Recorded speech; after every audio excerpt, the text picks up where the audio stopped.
बिस्मिल्लाहिर्रहमानिर्रहीम। अस्सलाम वालेकुम नाज़रीन, आप देख रहे हैं आवाम बात एंटरटेनमेंट व्लॉग। आपका मेज़बान चौधरी सुहेल सरेक आपको खुश आमदीद कहता है।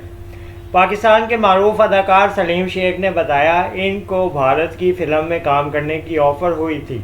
अदाकार सलीम शेख ने कहा कि भाई जावेद शेख की तरह मुझे भी भारत से ऑफ़र हुई थी, लेकिन 1990 या सन 2000 की बात है कि उस वक़्त हमारे पाकिस्तान की फ़िल्म इंडस्ट्री बेहतरीन अरूज पे थी और एक के बाद एक शानदार कामयाब फ़िल्मों की आमद का सिलसिला जारी था।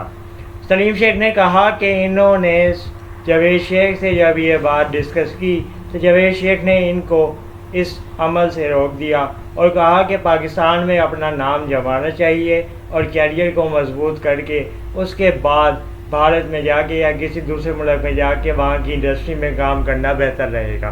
सलीम शेख ने कहा कि दरअसल मेरे कैरियर का उस वक़्त आगाज़ था और इसी तरह जावेद शेख ने कहा कि ये रिस्क लेना अभी मुनासिब नहीं है। जावेद शेख ने दीगर फिल्मों में भारत जाके काफ़ी काम किया और नाम भी कमाया। सलीम शेख ने कहा इसके बाद भी मुझे काफ़ी ऑफ़र्स हुई हैं, लेकिन मैंने कंसीडर नहीं की।